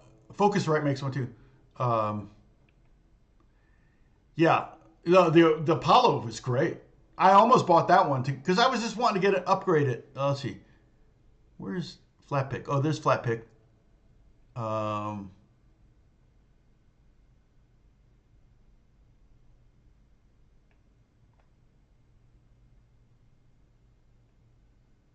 Oh, great. Okay. Oh, so Flat Pick Apprentice is working on. I didn't keep tabs on my live stream or my live chat.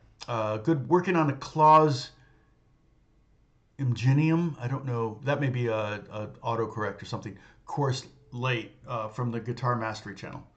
So yeah, check out the Flat Pick Apprentice. I think if you Google it, he's got a website. I'm not sure if he's got a YouTube channel. Clearly, oh, there you are. Flat Pick. Okay, there you are. Use the Steinberg. Yeah, because I use mics too. There's an inbox solo for about 60, which is, yeah, in fact, I used the Apogee Duet for a long time. They have the Apogee just mono or whatever. It's one channel.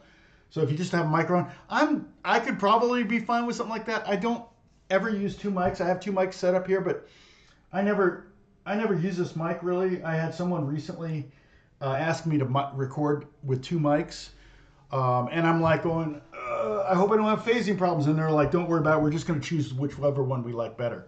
So I kind of put them in the same spot. You know, they're not that way right now. I'm trying to keep this out of the way, but yeah. You can. Ode Your Joy would be a great one to try to figure out, you know, on the guitar. That would be. Sorry, Flatpick. I just, I had to scan back to see if you answered that you knew that I acknowledged you, and you did. Yeah. So I love your website. So, you know, I wish I was a better bluegrass player. You know, if I had another life to live, maybe I would like try to become Flatpick. I'm not that competitive. I just watched the championship, and I was kind of under impressed by the players. And I don't know if it was like the serious, real Flatpick, but it showed up on my YouTube stream. And I mean, they were good, and then, you know, but there was no one like, oh, holy crap, I'm going to quit playing guitar now. You know, you stereo mic all time. Okay. Yeah, and I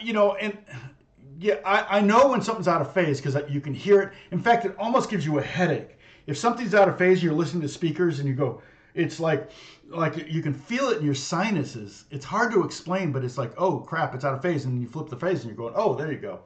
And what's crazy is if you have, so I discovered this way back when I made my first real guitar rig, and I got two cabinets.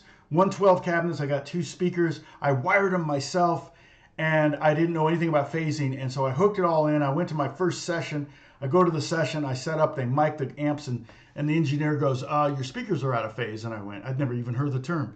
And he goes, what do you mean? He goes, yeah, they're out of phase. You won't hear it if they play it. So what's crazy is he recorded some of the guitar, right, in the track that I was playing on. It was kind of this David Bowie type track. And he said, okay, check this out. He hit a button on his console and sent the whole track to mono. Okay, so in stereo, you could hear my guitar. In mono, the guitar went completely away because it created phase cancellation, which is how phase cancellation headphones work. So what's happening was I had my speakers wired wrong so that when one was pushing, because, you know, speakers do this, right? They go back and forth. They vibrate back and forth. Okay, well, they should, when you have two speakers, stereo, two guitars, or two speakers, they should be vibrating together like this. Okay, and capsules of microphones do the same thing. So if you have them too far away from each other, they do this, you're going to be out of phase. And so what was happening, my cabinets were out of phase and they were doing this. One was pushing when the other was pulling, and back and forth. And so I could hear, once he pointed it out, and then so I opened up the back of the cabinet, I rewired it, it took me 10 minutes, and I was like, thank you so much. I feel like such an idiot. But it was like I learned right then and there, and I know now, you know, to wire things, make sure that they're wired parallel. I mean, you know, not out of phase with each other, in phase. So,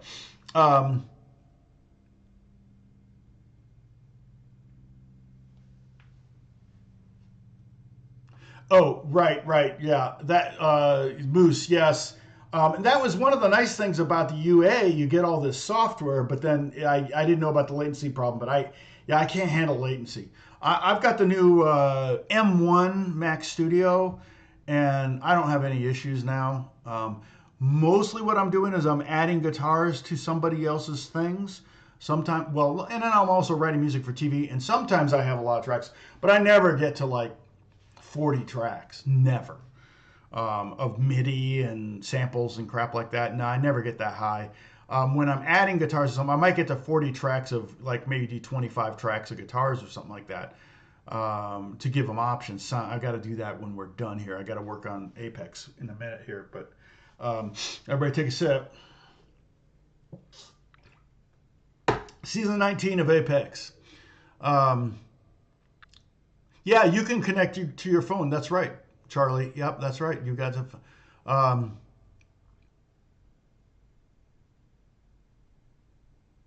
yeah. Oh, okay. So the alternate picking. Yeah, and flat pick. That's generally what flat pickers do. Is they alternate picking. They don't do. They don't. What do we call it when you do shorthand picking? I just keep forgetting. Uh, so yeah, I use Logic mainly because I'm an Apple user, and I hated when it was Digital Performer when you got a new Mac and then Digital Performer wouldn't work on it, and it's like now I know that if I update my operating system that my Logic's going to work. Now the plugins might not work, so I have to be careful. I usually wait until a while until I update, but you never know. Um, but I use Guitar Rig almost exclusively. Sometimes I use Amplitude. My son Alex really loves Amplitude. I like it. I do like it. Um, I do like it, but it doesn't have nearly as many effects as I have with Guitar Rig. So you have to buy everything.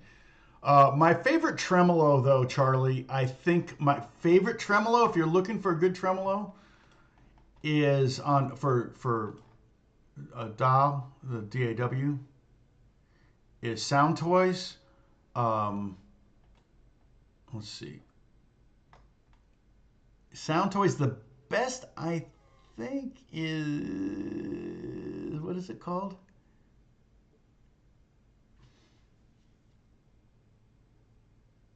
The Tremulator. I think I like the Tremulator Sound Toys Tremulator the best. I think you can get the whole Sound Toys catalog for $200, usually on sale. Like they'll go once a year, they'll sell everything for $99 or something. I think that's what I did. I think I paid $99 for all their plugins. I also have everything that Valhalla makes. Every single one of the reverbs is $50, and they have 3 things that are free that are pretty dope. Season 19, that went fast. I remember playing season 1. Seems pretty well. The seasons are like maybe 2 seasons a year or 3. So if you've played season 1, I've been on I'm playing all the guitars for the most part. Although I think some of the composers play guitar, so I think Barton's sharing some of the composer duties.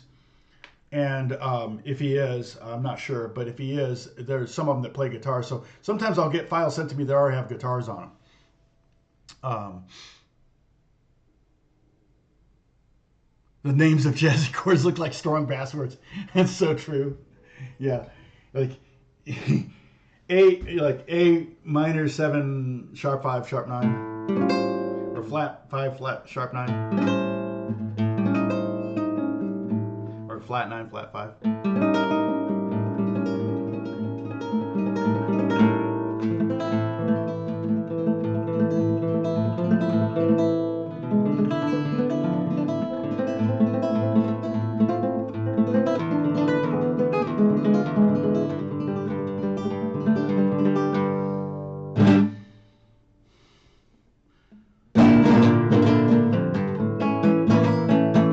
Yeah, GarageBand is now. When Logic went from $1,000 software to a $200 software, they changed the graphics to make it look like GarageBand, and I hated it. I was like, ah. And I will say the fact that now everybody can have Logic, and it's like, okay, now I've got more competition, kind of thing. Because I was fine with Logic being $1,000. But yeah, now I'm fine with it being $200. It's $199. I mean, it's such a cheap. If you've got a Mac, now Macs aren't cheap, but if you've got a Mac, to have Logic and even Final Cut. I think Final Cut is it $299 or is it $199 too? I have Final Cut on my laptop for editing YouTube videos. Reaper, a lot more people are using Reaper. Nuendo is also I think Barton uses Nuendo.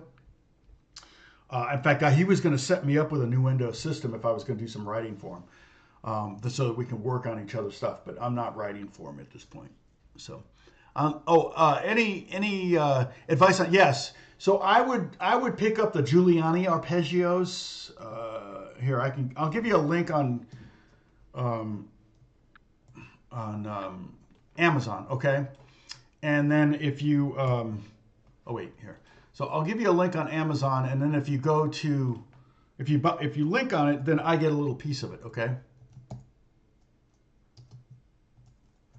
I'm going to spell it wrong, but let's see. No. Julie, it corrected me. Giuliani. Is that how it's spelled?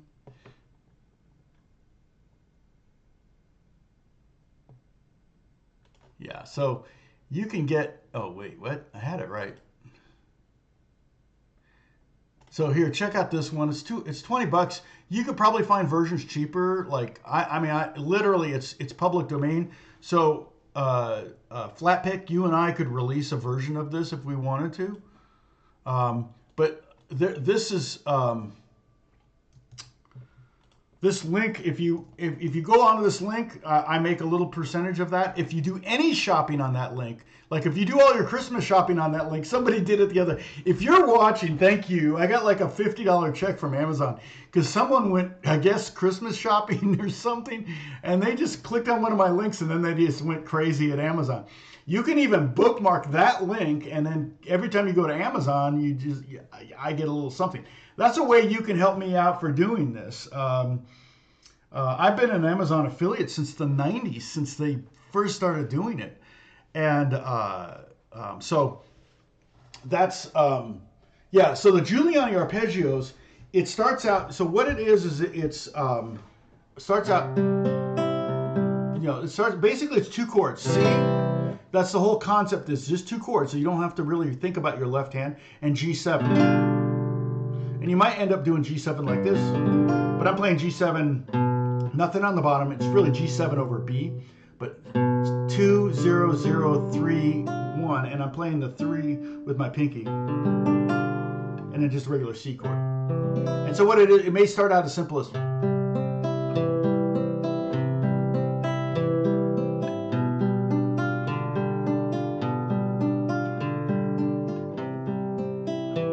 okay? And then the next one might be,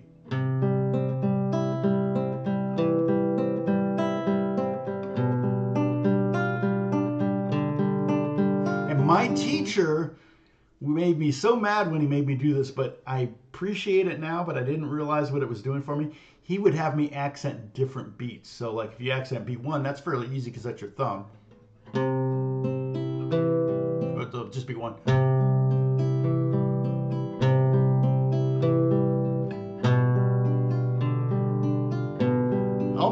Almost as much about not accenting the other notes as it is about accenting the one note.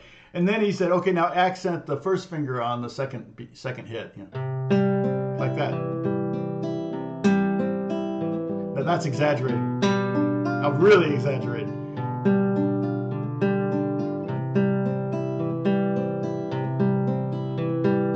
And you're like, why am I doing this? Why? Why are you making me do this? This is torturous. Trying to accent that second finger now.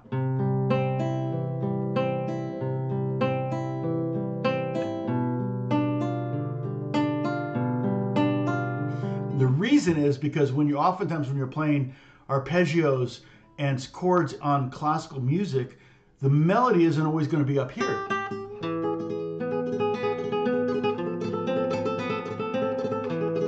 It may not be on the top, it may be elsewhere. Actually, technically the melody is in the thumb. The tremolo on top is the accompaniment. So you may want to be. So when I started writing pop songs on acoustic, I would like a, let's see.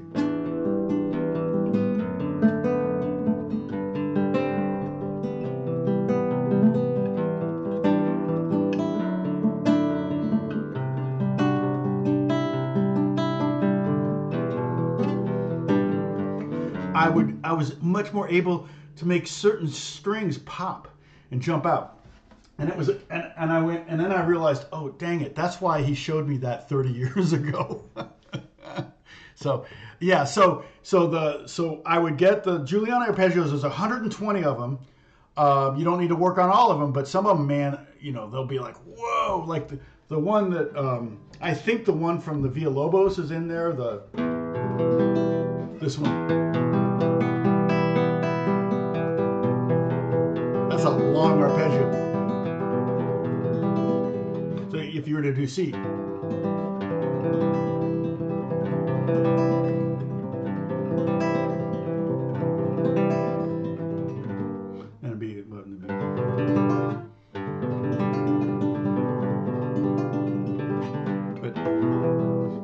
It's a really hard arpeggio.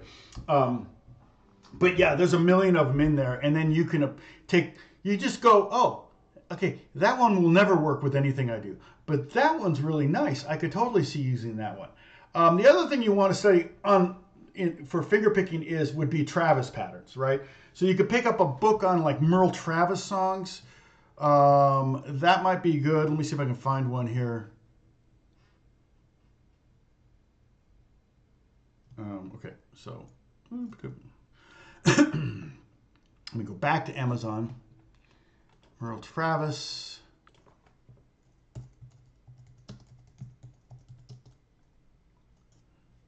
Book. Let's see if there's what's out there. 16 Tons of Merle Travis Story. No. Essential Guide to Blues. No. Merle Travis Style, Guitar Style. I hate to recommend any of these books because I don't think I have any of these. The Travis picking. I've done some videos on Travis pattern. If you don't know what that is, you know, like Dust in the Wind is the Travis. It's really one of the more common.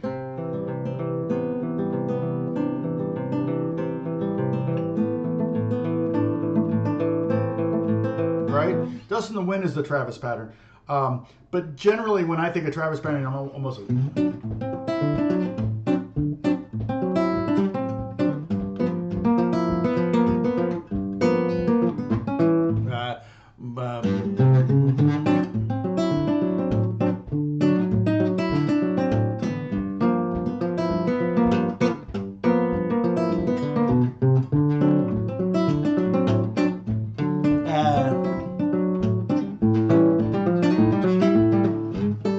Or you know, like what was it?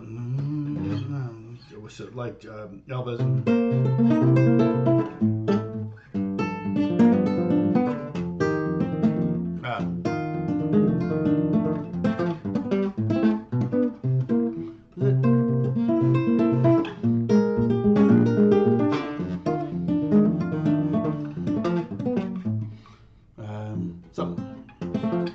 But yeah, you know, Chet Atkins. Kind of that. The whole point of Travis pattern is it's almost like it's founded in like ragtime or something. It's kind of a bass line, accompaniment or melody.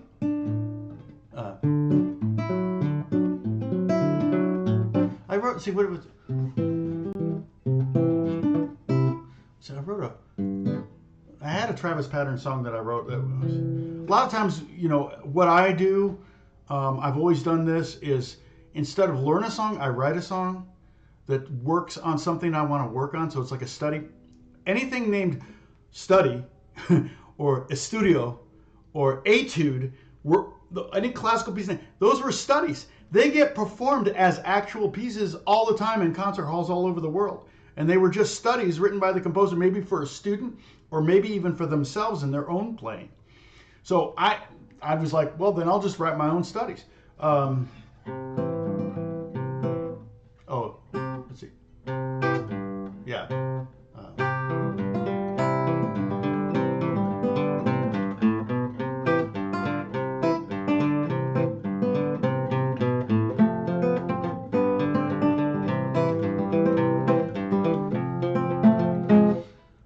Was I?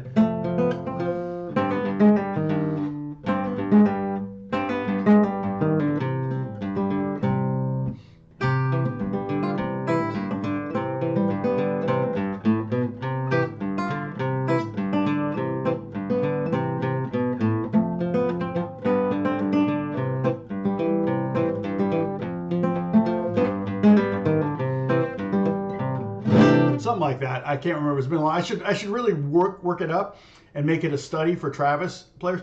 But the idea is that you've got a bass, you got a melody, and you got accompaniment. You're 3 players. You're being the right. That's my melody.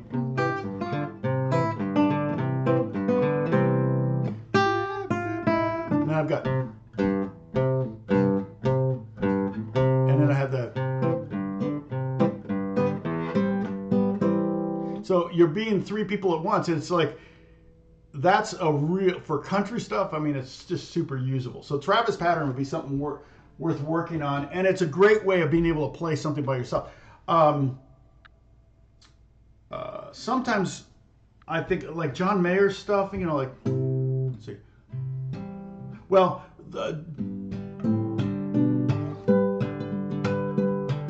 that part of Blackbird, Paul McCartney is kind of faking a Travis pattern, like he's doing this. But then John Mayer used that to kind of create a kind of use that kind of a backbeat thing. So you can do like this. I don't know.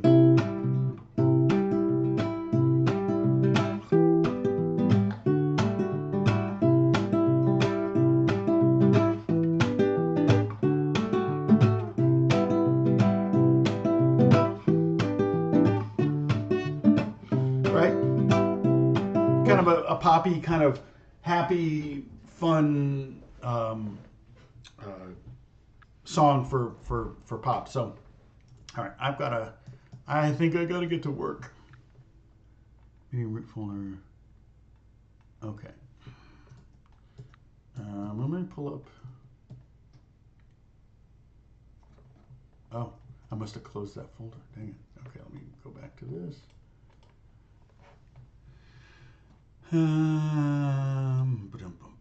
All right, here we go. Oh, I see. Okay. Download. There we go. All right.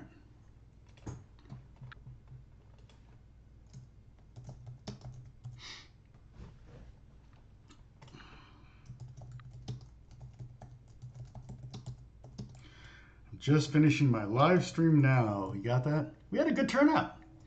I'm surprised. That don't forget about, you know, if you Google Swift, or I don't know about Googling, go to Twitter, go Swift Bieber Cannonball, and you can find that song. You can hear my guitar solo there. I've talked about that guitar solo. Remember I said Kook wanted me to start on the highest note. I'm like, dang, really? You're taking away one of my tools. It's an okay solo. We kind of wrote it together. Me, Justin Bieber, and Kook Harrell. We kind of wrote it together, so it was kind of a 3-man job. Sorry, you guys just produced. Oh, produced. Thank you, Moose. I appreciate that. Sounds like Prine must have been very Merle influenced. Yes, I think John Prine was very Merle influenced. Yeah. Oh, Tarrega's pieces are very good for that kind of thing. Yeah, Tarrega's pieces are great for right-hand stuff. Villalobos, too. Villalobos is really, really super interesting composer because he was a cellist, and but he played guitar, and so you can tell. And he would use the guitar in interesting ways, like I forget if it's Prelude number 1 or if it's Etude number 1. I can never remember the name, but it's the one that uses this pattern.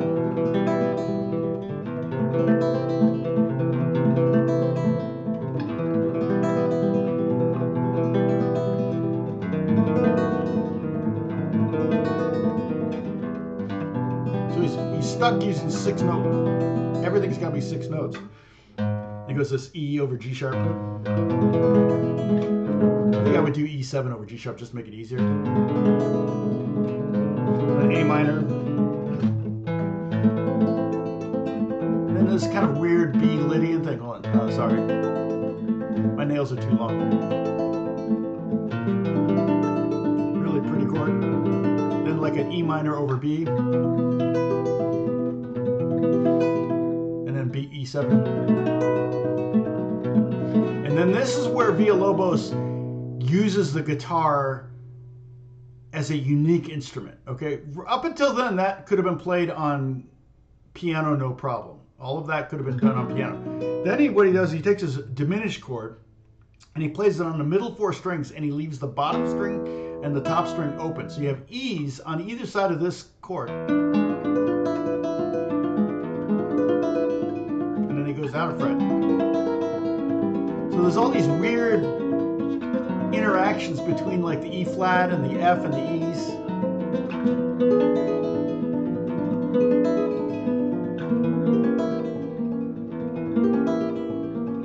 The M audio is a good beginner. It's cheap.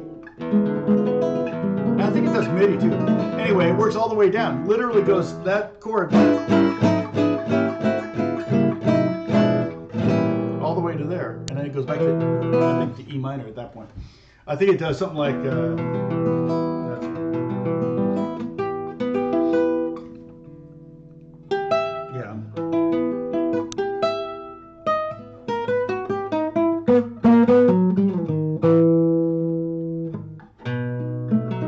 Something like that. I never really ever performed that piece. It was, I wouldn't say, I could have probably gotten it down if I was really serious about playing classical guitar as a professional, but I never really got that serious about it. So I would have had it down if I needed it, but not my thing. All right, so I'm going to take off. Thank you, everybody, for watching. I appreciate y'all. And yeah, so I may have a, I don't know. I may have a video come out this week, that one about the microphone shootout, which I think Apprentice will like. Some of you will totally appreciate it, and it's everything from a $99 microphone to an $8,000 microphone. So you can check it. You can check it out when I drop it. I kind of got a busy week this week, so I doubt it'll happen this week. But we'll do it. Okay. Bye.